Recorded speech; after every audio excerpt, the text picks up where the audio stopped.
Bueno, Carlos, antes que nada, bienvenido. Qué bacano tenerte aquí, hermano.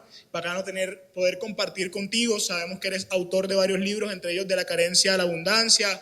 Eres mayor que todo y ahora estás sacando tu último libro, Codificados para Prosperar. Y yo que he tenido la oportunidad de estar contigo muchos años de la vida y aprender de ti, me consta que eres un hombre al que en este tema tienes la suficiente autoridad para poder conversar. Pero también sé que eres fundador de una comunidad como Living Room, que es una comunidad grande que se encuentra en estos momentos en varias ciudades, incluso países, y que junto con la banda que esta mañana la escucharon, que fue increíble, ¿cierto? Están transformando el mundo y eso nos impacta porque en Pausa también nosotros en Latinamor tenemos grandes propósitos con esto. Y alguien diría, empezando por eso, ¿cómo así? ¿Qué tiene que ver el dinero con la espiritualidad? ¿Por qué invitar a Carlos a este tema? Y creo que esa es mi primera pregunta para hoy. ¿Qué tiene que ver, cómo ves esta relación dinero-espiritualidad? ¿Por qué estamos aquí conversando acerca de esto, acerca de prosperidad, acerca de riqueza? Porque vamos a hablar de mucho más que dinero. Bueno, primero, darte las gracias por la invitación, las gracias a Luis Carlos y a todo el equipo de Latinamor por este evento, por este espacio. Y oye, frente a la pregunta, tiene todo que ver, todo que ver. Normalmente todas las personas quieren prosperar, todos los que estamos aquí queremos prosperar, queremos estar mejor, pero hay una confusión que no permite que la gente prospere, y es que la gente no entiende bien qué es la prosperidad. La gente confunde lo que es la prosperidad. Y muchas veces nosotros creemos que la prosperidad es algo que ocurre fuera de nosotros, ¿ok? O sea, es como algo que te pasa. Por ejemplo, el baloto. ¿Te das cuenta? Un muy buen ejemplo. El muy buen ejemplo, el baloto. Entre otras cosas, ahorita que estamos hablando del baloto, lo que tiene que ver con el negocio de las apuestas en Colombia, mueve 51 billones de pesos. 51 billones. Es decir, que todo este dinero lo mueve el sueño de las personas de que si se ganan el baloto, quizás algún día lleguen a prosperar. Yo tenía un profesor en la universidad que me decía que la lotería es el impuesto que pagan los pobres por soñar. Y eso es duro y es fuerte. Pero en realidad te das cuenta que lo que pasa aquí es que la gente dice, si me gano el baloto, entonces voy a ser una persona próspera. Pero de pronto eso se oye un poquito exagerado, no todo el mundo piensa y no en todos los sectores educativos la gente piensa de esta forma, pero hay personas que piensan el día, por ejemplo, que cierre un gran negocio, el día que me asciendan, el día en que pueda vender esas tierras de mi familia, el día en que reciba esa herencia, entonces yo voy a prosperar. Entonces las personas creen que es un evento externo a ellos, fuera de ellos, que hace que esas personas prosperen.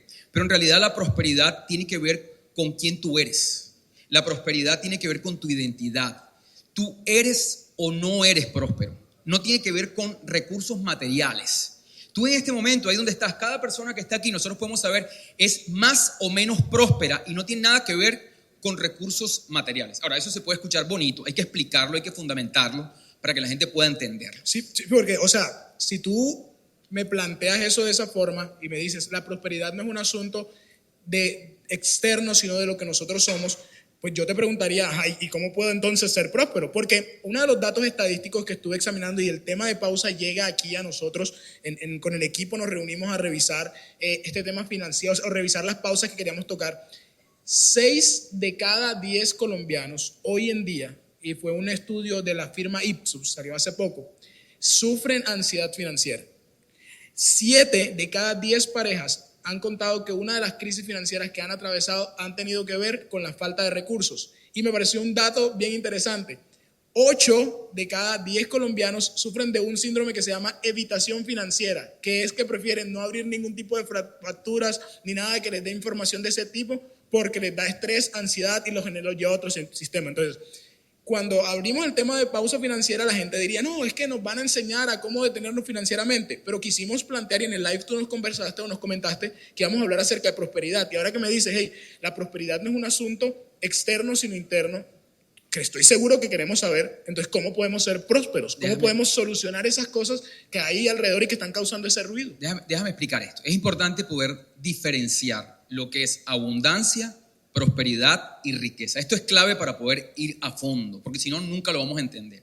Abundancia es un hecho cierto. Este mundo es abundante. De hecho, tú escuchas mucha gente por redes sociales hablando del universo. No sé si lo han escuchado, pero el universo es abundante, el universo me dio, el universo me quitó. No sé si escuchan eso, pero con regularidad la gente hoy está hablando del universo. Cuando tú le das intención al universo, es decir, que el universo tiene intención, en realidad estás hablando de Dios. Solo que no quieres usar el nombre para no de pronto sonar religioso, pero si tú estás hablando que el universo es una entidad intencionada, te estás refiriendo a Dios, solo que estás buscando un nombre diferente o exotérico. Entonces, en este sentido, ¿verdad? Dios hizo este universo abundante. Si tú miras, por ejemplo, la Biblia, dice que cuando Dios puso los peces, no dice puso peces en el agua, no, dice que colmó las aguas de peces, que colmó los cielos de aves, que colmó la tierra de animales.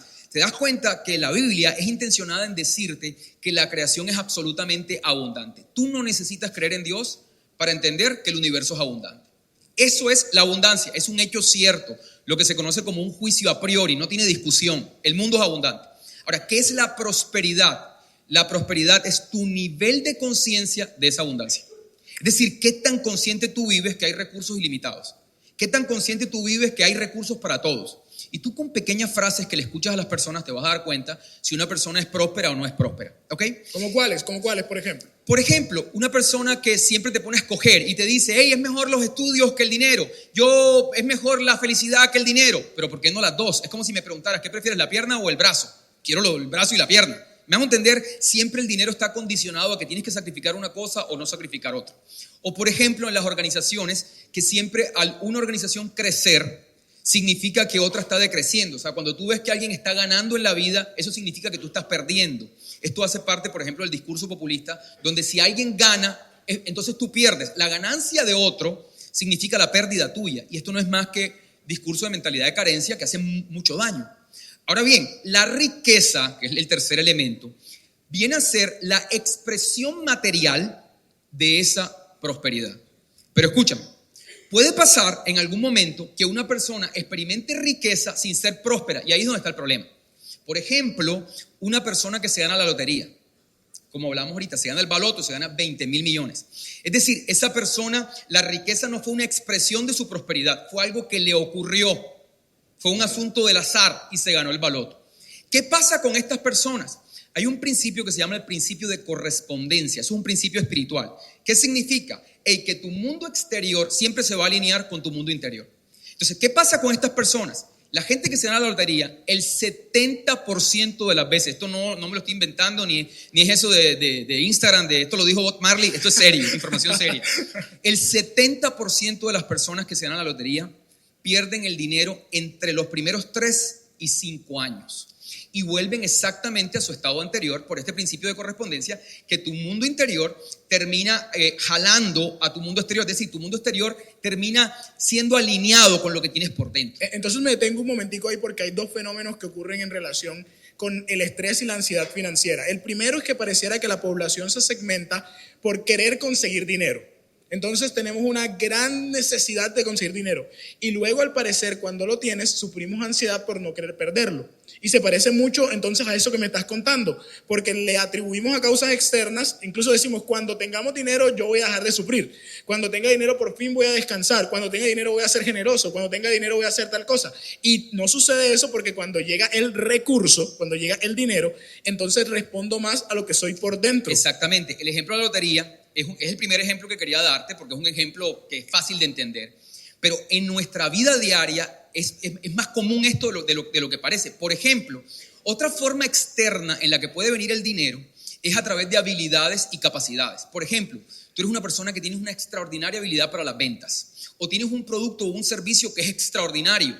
Entonces tienes algo que puedes monetizar rápidamente. Tu habilidad para vender, tu producto, tu servicio, pero entonces eso lo monetizas rápidamente o tienes un buen sueldo, pero no eres próspero. Entonces toda la vida vives en una constante fricción entre el dinero que entra y tu mundo interno. Entonces hay mucha gente que le entra dinero todo el tiempo, pero vive en una lucha permanente. ¿Por qué? Porque aunque el dinero entra, normalmente tu cerebro busca lo que es normal y el mundo externo termina alineándose con tu realidad interna. Entonces esta gente vive en la lucha y esa expresión es muy común en Latinoamérica. ¿Cómo estás, Juan Carlos? ¿Cómo estás, Alectasi? Y te dice, en la lucha, dándole. ¿Qué significa? Que me estoy esforzando mucho. Y esto es en todos los estratos.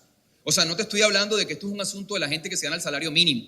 Hay gente que lucha para mantener su nevera llena, pero hay gente que está en la lucha para poder pagar la acción del club, para poder pagar los colegios calendario B, para poder sostener el estilo de vida, para poder pagar la cuota del Mercedes, para poder pagar la cuota del BM, y sufre emocionalmente porque todo el tiempo está pensando que ese dinero se le va a fumar porque hay una contradicción entre el dinero que le llega y su mundo interno que siempre lo está jalando hacia otro lado.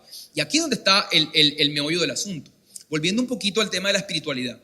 Esto me parece súper sabio porque en la Biblia hay cosas que son muy poderosas y que la gente ha malinterpretado. Por ejemplo, mucha gente tiene en su casa abierta la Biblia con el Salmo 91 o con el Salmo 23. No sé si te has dado cuenta. Sí, he visitado. El Salmo 23 dice algo poderoso. Dice, el Señor es mi pastor. Pero están ahí. A propósito, un aplauso para mi audiencia que está juiciosita. Están. Esa palabra, nada me faltará, está mal traducida. ¿Por qué? Está mal traducida. Porque la palabra en el hebreo es loesar. Esa palabra no significa nada me faltará, porque cuando tú dices nada me faltará, estás hablando de cosas externas. Es decir, nada me faltará, no me faltará el carro, no me faltará el sueldo, no me faltará. Lo que dice el hebreo en original, la palabra loesar, es no careceré. Entonces no se trata de cosas externas, sino se trata de una condición. Esa persona en sus diferentes etapas y en sus diferentes contextos siente que no le hace falta nada, vive en plenitud, vive disfrutando lo que tiene y no carece de cosas externas. Pero vamos a detenernos un poquito hoy para no adelantarnos porque me parece algo interesante y eso me recuerda a un caso particular. Yo recuerdo haber hecho un negocio con una socia en algún momento y las distribuciones de la sociedad fueron impresionantes, o sea, era un 90-10. Y nos fue muy bien en el negocio y yo estaba supremamente feliz con lo que obtuve y esta persona yo supongo que también. Pero pasaron como 2 o 3 semanas, era ilógico que se hubiese gastado lo que se ganó. Y me acerco a ella un momento y le pregunto, hablando del futuro, yo soy muy soñador, ¿y qué vamos a hacer? Y me dice, no, yo ahora mismo lo único que estoy concentrado es que no pase tal cosa, porque imagínate, y si pasa tal cosa y se pierde este dinero y este dinero pasé una conversación de 15 minutos con ella en donde terminé pensando, oye, pero no está disfrutando lo que tiene, no se siente que eso llegó o que eso pertenece a su vida, sino que está actuando en el medio del temor. Y fíjate que llama eso, y ahora que tú me mencionabas, por ejemplo, no carece, o sea, siente que todo lo tiene. En el caso de ella es todo lo contrario, siente que todo le falta, aunque tenga en las manos lo que pareciese que necesita. Y es que mucha gente, volvemos a lo mismo, el dinero no significa que haya carencia de sufrimiento emocional. Mucha gente sufre emocionalmente por temas de dinero, aunque tenga dinero. Entonces, fíjate, para hablarte de esto de no carecer, es cómo se ve en mi vida, por ejemplo, cómo se ha visto en mi vida a lo largo de los años. Recién yo me casé con mi esposa, que está por ahí. Nosotros nos casamos muy jóvenes. Cuando yo me casé, yo tenía un Renault 9 que se varaba y ella tenía que empujar, literalmente. En las calles de Barranquilla se paraba, por eso, mejor dicho, yo por eso voy con ella para las que sea, porque ella, cuando yo estaba en una etapa de la vida, ella me apoyó en todo. Entonces, ella lo tenía que empujar mientras yo manejaba.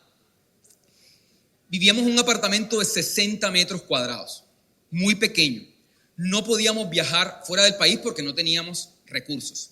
Pero en esa etapa de mi vida, yo me sentía completamente pleno, feliz y abundante. Sentía que no me hacía falta nada para ser feliz. Yo me sentía un tipo bendecido y privilegiado. Pasaron los años, cambié el Renault, me compré un Chevrolet Sting, ¿recuerdas esos carros? Entonces me compré un apartamento más grande, ya empezamos a viajar al exterior y en esa temporada de mi vida yo me sentía absolutamente pleno y feliz y no sentía que nada me hacía falta. Hoy, ¿verdad?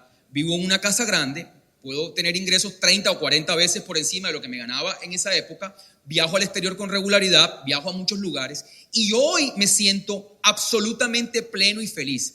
¿Te das cuenta que en las diferentes etapas de la vida, aunque la condición económica fue distinta, yo nunca carecí? Porque no se trataba de recursos externos, sino se trataba de una condición del alma, de una actitud de agradecimiento y sentir, hey, no me hace falta nada, tengo todo lo que necesito para ser feliz.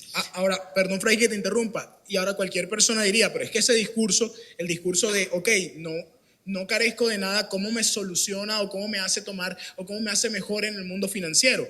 Y conversaba contigo hace poquito, incluso leí uno de tus libros en donde decías que precisamente de esa conciencia de no carecer, entonces ahora puedes tomar mejores decisiones hacia futuro y hacia presente, como lo decía Luis ahorita. Así es, tú lo acabas de explicar. Lo que pasa es que cuando tú estás en la condición interna correcta, tus decisiones responden a esa condición. Mira lo que nos pasa, te voy a poner otro ejemplo de carecer para que tú me entiendas cómo la gente se equivoca. Estamos en el Parque Tayrona. El Parque Tayrona es los que no conocen el Parque Tayrona, es una reserva natural increíble. O sea, estamos en el paraíso, haz de cuenta el Edén.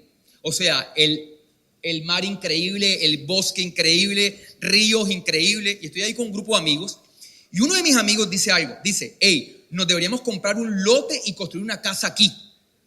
Y aunque eso se oye como un pensamiento de abundancia, es un pensamiento de carencia. ¿Por qué es un pensamiento de carencia? Porque en medio de la abundancia a este tipo le hace falta algo. O sea, él en vez de enfocarse en toda la naturaleza, en todo lo que tiene, el ego te engaña y quiere controlar. ¿Cuáles son las ideas que le pasan a la persona? Yo no puedo perder este momento. Quiero poder volver a regresar. Quiero poder tener la oportunidad de siempre poder habitar y venir a este sitio. Entonces el ego te empieza a sentir la necesidad de controlar, comprar algo para sentir que tienes el derecho de estar ahí y que nadie te puede quitar el derecho. Cuando el derecho siempre lo has tenido, estás ahí, eres libre, estás disfrutando. Entonces te das cuenta que en un momento donde tú pongas tu enfoque determina si vives en carencia o si vives en abundancia. Ahora, muchas personas toman decisiones financieras como comprar cosas como esta. En este caso él compraría la cabaña, otra persona compra un carro, otra persona compra un reloj, compra un celular, por motivaciones que vienen del ego, y termina siendo un error financiero gravísimo. En este caso, a esta persona se le afectaría el flujo de caja y la capacidad de invertir en activos, sencillamente por hacerle caso a un impulso del ego que no respondía sino a sus estados de carencia. Y muchas veces nosotros tomamos todo tipo de decisiones que responden a nuestra carencia. Por ejemplo, conozco gente muy joven, que está apenas emprendiendo en la vida, está sencillamente intercambiando tiempo por dinero. Es lo único que está haciendo, no tienen activos, intercambian tiempo por dinero. Y llegó el momento de casarse, pero aún están intercambiando tiempo con dinero. Yo conozco mucha gente que en ese momento de la vida, que es el momento más productivo, donde deberían pensar en activos, la gente empieza a pensar en gastar en bodas millonarias. Sobre todo en Barranquilla, que tenemos una cultura no voy a decir la palabra porque no quiero ofender a nadie, pero en Barranquilla. Entonces decimos, hey, yo me tengo que casar, y la mayoría de la gente dice, yo tengo que hacer una boda de $30,000, $50,000. $30,000, $50,000, que son más o menos, no creas que mucho. Es más o menos para tener una boda medianamente decente. Por aquí está un amigo mío que es planeador de bodas y me dirá que eso no es nada. $30,000, $50,000. No te estoy dañando el negocio, Luis Guillermo. Solamente estoy hablando de buena forma. No le alcanza para nada, según Luis El Guillermo. asunto es que te das cuenta que la gente en ese momento prefiere gastar en una boda que dura un par de horas en la noche que invertir en activos, sencillamente porque son movidos por el ego.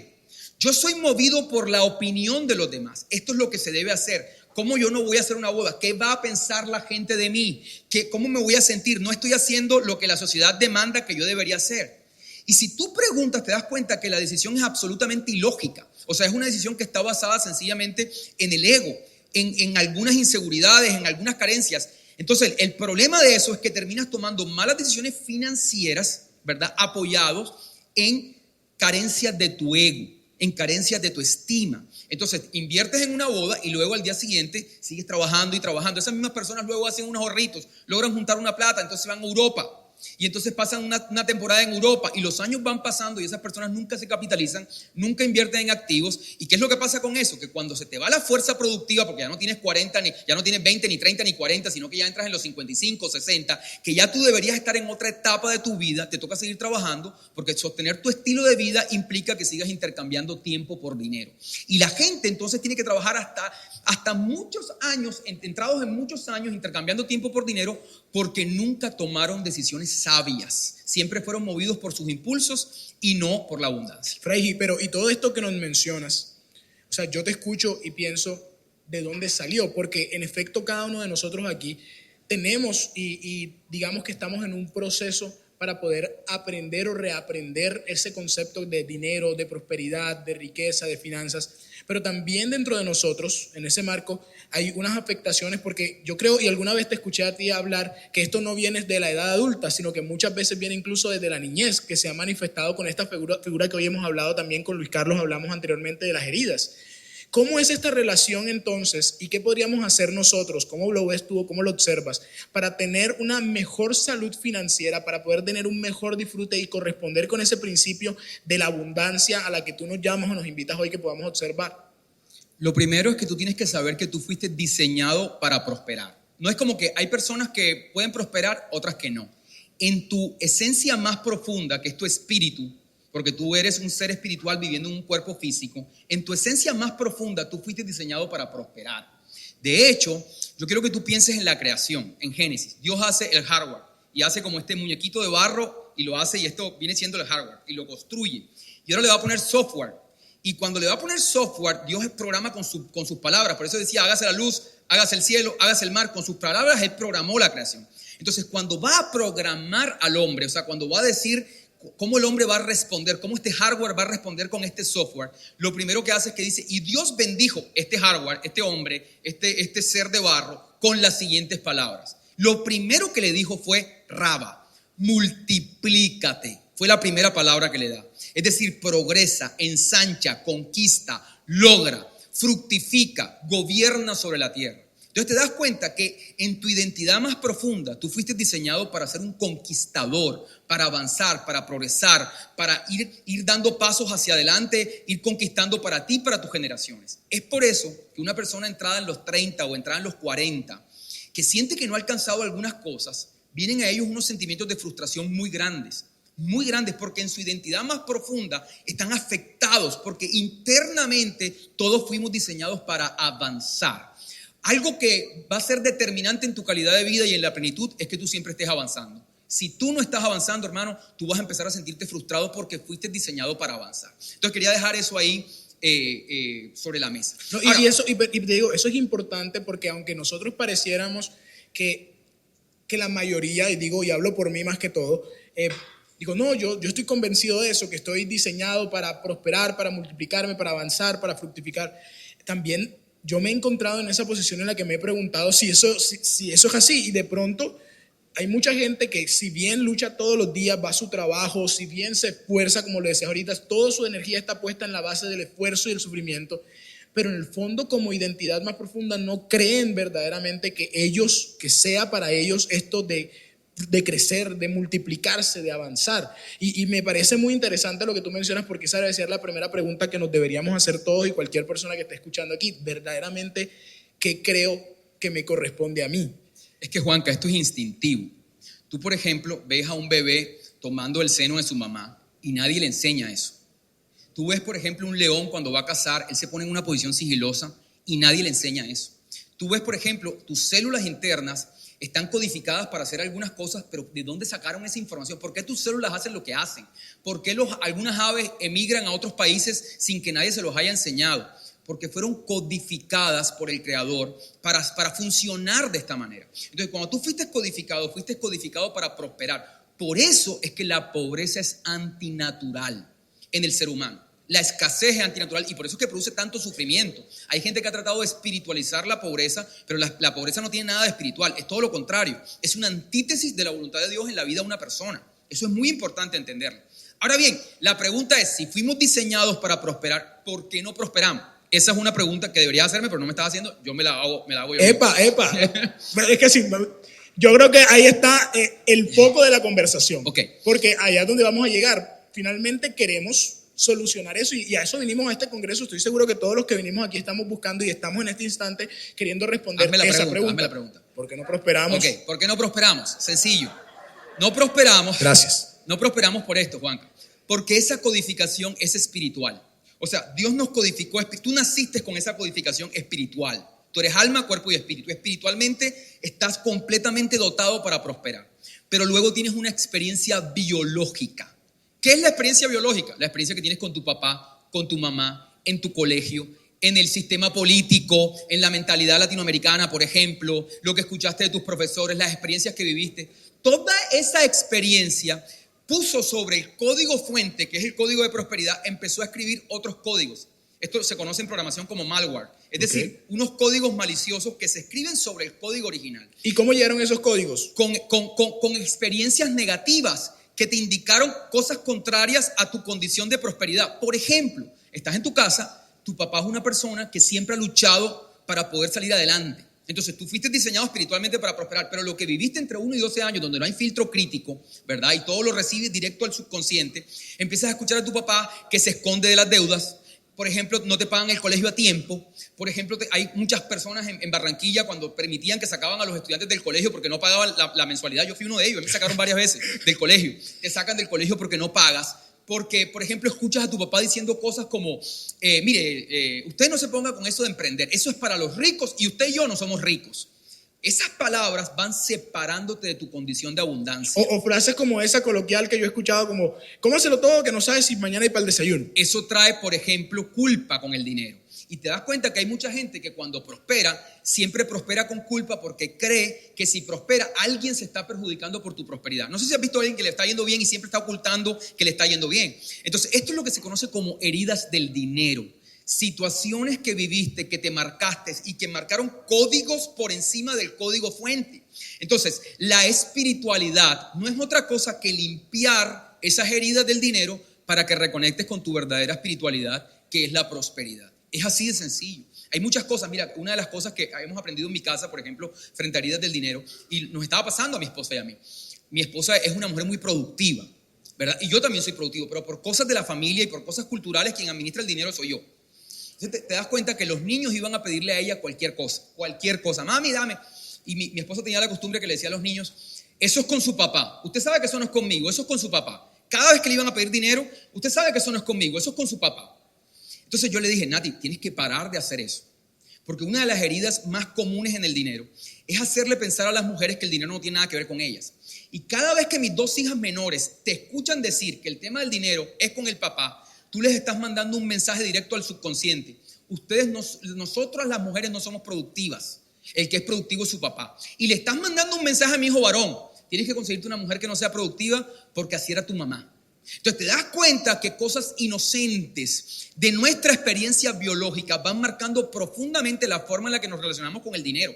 Entonces tú sales ahora a la vida, ¿verdad? A enfrentar la vida. Una mujer sale a enfrentar la vida y estudia todo tipo de cosas, estudia un posgrado, estudia una especialización y entonces tiene habilidades intelectuales, pero es arrastrada por su mundo interno. En el fondo, ella no se siente productiva. Más allá de sus estudios académicos, sus estudios profesionales, porque una cosa es lo que tú conoces intelectualmente, pero tú no eres dirigido por lo que sabes intelectualmente, sino que eres arrastrado por lo que hay en tu subconsciente. Entonces estas personas terminan batallando toda la vida con una sensación de improductividad, con una sensación que nunca son suficientes, y luego, por esto que se conoce como la ley de la correspondencia, tus decisiones terminan, o tu cerebro termina produciendo lo que era natural para ti.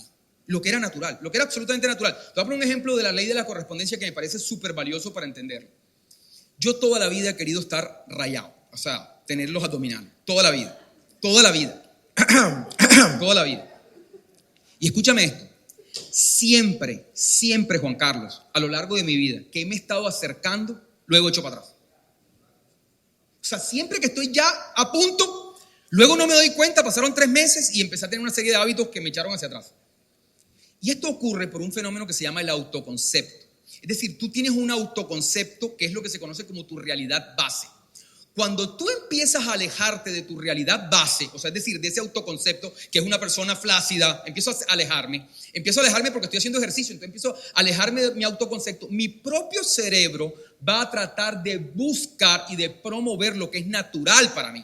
Y por eso cuando me estoy acercando, mi cerebro empieza a buscar lo que es natural y termina alejándose. Eso es lo mismo que ocurre, por ejemplo, con la gente que está endeudada. Tiene una cantidad de deudas y empieza a pagar. Pero cuando ya se está acercando a pagar la totalidad de sus deudas, este principio del autoconcepto hace que esa persona se boicotee a buscar lo que es natural en su realidad base, que es yo soy una persona endeudada. O sea, ese es su autoconcepto. Entonces la persona ya está terminando de pagar. Hey, hermano, aprovechando la tarjetica, algo sale que justifica que esta persona otra vez empieza su ciclo de endeudamiento, porque su cerebro va a tratar de arrastrarla otra vez a lo que para esa persona es la normalidad. ¿Cuál es la normalidad para esa persona? Estar endeudada. Fraigi, entonces entendemos por esto que hablar de finanzas y este tema financiero es mucho más que hablar de activos y pasivos. 100%. Porque es que generalmente nosotros, y me gustó mucho la cápsula de Luisca porque nos contextualizó en ello, porque muchas veces nosotros resumimos este tema de las finanzas activos y pasivos y pensamos que lo que necesitamos es más dinero. Es que el problema... Usualmente la gente suele decir eso, cuando tenga más dinero, si ahora tenga más dinero, si tenga más recursos, y confundimos este término y hacemos una mezcolanza que finalmente nos está costando nuestro mundo interior y por ende eso también termina reflejándose por fuera. Juanca, es que esto es como, o sea, hay un libro que me encanta, que te lo recomiendo, que se llama La psicología del dinero. Ese libro dice que las catástrofes financieras y los errores financieros de la gente no tienen que ver con su falta de conocimiento técnico, incluyendo errores en la bolsa de los Estados Unidos. No tiene que ver con la falta de conocimiento técnico acerca de tu negocio. No tiene que ver con eso. Si tú estás en el sector del carbón, o si estás en el sector de los hidrocarburos, o si estás en el sector de la construcción, la gente no se equivoca por la falta de conocimiento en su negocio. La gente se equivoca por actitudes psicológicas que son altamente predecibles. Es decir, que las catástrofes financieras no ocurren porque la gente no sabe de su negocio, sino porque la gente termina siendo arrastrada por su mundo interno y por sus prácticas que lo boicotean. Eso es lo que siempre ha ocurrido. Entonces, hay gente a la que le exigimos mucho. O sea, hay gente que tú le exiges muchas cosas, pero es que la gente está impedida para decidir bien. ¿Sí me hago entender? Eso es como cuando le estás diciendo a alguien que cambie su comportamiento o cambie alguna adicción y tú estás tratando de que esa persona cambie desde tu observación. Pero es que la persona es la más interesada en cambiar, solo que está impedida en hacerlo porque está marcada a nivel subconsciente. Y el 90% de nuestras decisiones a largo plazo se toman desde el subconsciente. Por eso es que tenemos que trabajar es ahí. Escuché a Santiago decir, hey, es que este trabajo no es un trabajo que tú resuelves en una charla. Esto no es que, no, yo te di esta charla. Y eso es cierto. Tú tienes que trabajar profundamente en tu subconsciente. Ahorita estábamos haciendo una meditación y es muy valioso porque eso es espiritualidad genuina. ¿Qué es lo que ocurre con la meditación? Porque a veces la gente no entiende qué es lo que pasa. Cuando tú meditas, lo que estás haciendo es llevar al cuerpo a un estado altamente sugestionable. Para que cuando esté en ese estado altamente sugestionable puedas hacer cambios en el cableado neuronal, lo que se conoce como plasticidad neuronal. Pero necesitas estar en un estado altamente sugestionable, porque lo que te ocurrió, o sea, lo que te marcó en un estado altamente sugestionable. ¿A qué me refiero? Tú fuiste marcado entre 1 y 12 años. ¿Por qué entre 1 y 12 años? Porque entre 1 y 12 años tu actividad cerebral era altamente sugestionable.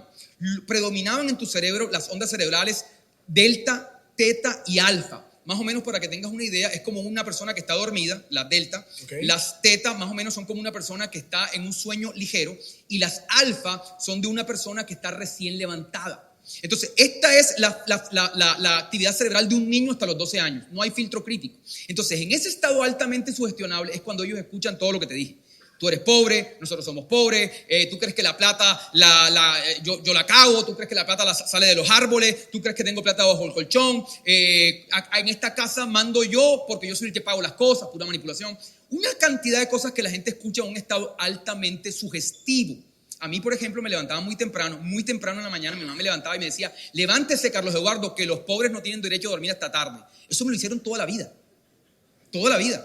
Ahora, el problema no solamente es que me levantaran, sino que el momento en el que me lo hacían, aparte de ser un niño, me lo hacían en el momento de la levantada. Y no hay un momento ¡Qué buenos días te daban! No hay un momento de más alta sugestión que cuando tú estás entre despierto y dormido.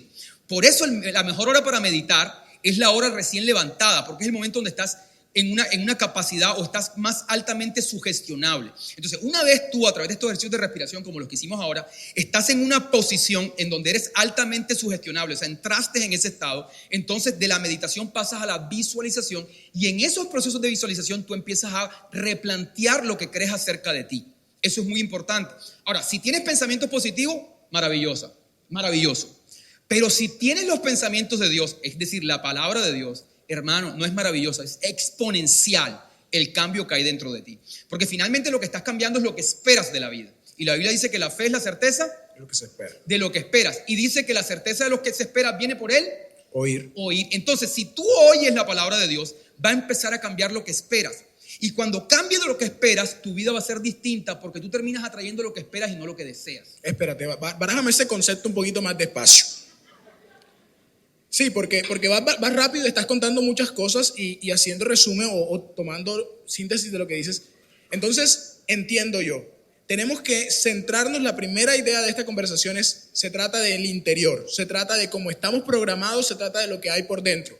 Una propuesta es hacer un reemplazo de ese pensamiento a partir de técnicas, herramientas como la que estamos proponiendo aquí, que nos propuso María Paula.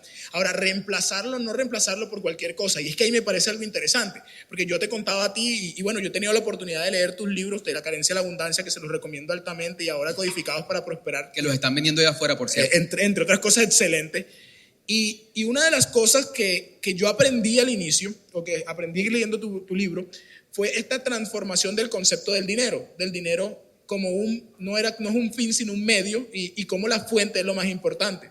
Pero en el transcurso de mi vida, y ya tú y yo nos conocemos hace 13 años casi, yo he tenido que tomarme el trabajo de reemplazar esos pensamientos intrusivos que tengo cuando, por ejemplo, las cuentas se empiezan a vaciar y aunque sea un proyecto en el que invertí, no lo tengo aquí, mi seguridad está acá, y vienen los pensamientos de no tengo, y todas las tragedias y todas las cosas y la ansiedad propia que tiene la falta del dinero por lo que dices y lo que mencionabas ahorita. Pero ese concepto que mencionas o que también nos planteas de que en lo que nos enfocamos se expande y se multiplica, me gustaría que nos detuviéramos más. A ver, ¿cómo podemos hacer y qué cosas consideras tú que son importantes hacer para empezar a sembrar los pensamientos correctos y poder disfrutar de una vida financiera plena? Porque nadie se merece estar sufriendo por este tema financiero, porque, todos aquí lo hemos vivido. Yo creo que todos aquí en algún momento hemos pasado presiones financieras, pero eso no es nuestra naturaleza y no es sentirnos en ese estado constante en el que te acuestas y piensas eso, o peor aún, que vives con la zozobra o con la tristeza de no poder lograrlo, no poder alcanzarlo. Y quiero que le hagas un poquito de zoom a ese último mensaje que mandaste. ¿Qué nos puedes recomendar? ¿En qué consideras tú que nos tenemos que centrar para que eso se empiece a expandir y empezar a hacer una transformación real? Te voy a poner un ejemplo que es muy práctico. Todos conocen la historia que vemos en las películas de Semana Santa todo el tiempo. Los que no leen la Biblia por lo menos han visto esa película en Semana Santa, que es la película donde Moisés está llevando al pueblo de Egipto, al pueblo de Israel, a la tierra prometida. Todos han visto esa película. En ese contexto de esa película, ellos llegan a la frontera. O sea, ya están a punto de conquistar las promesas, lo que te decía ahorita. Ya estoy a punto de tener los cuadritos. Ya estoy a punto de pagar las deudas. Ya estoy a punto de lograr lo que quería. Están a punto, están ahí en la frontera.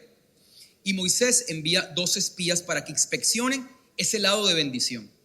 10 de ellos regresan diciendo esto: es cierto que ese es un lugar de bendición, es cierto que ahí están resueltas mis cosas, es cierto que esa es la vida que queremos, pero también es cierto que ahí hay obstáculos gigantescos, son unos gigantes, ¿verdad?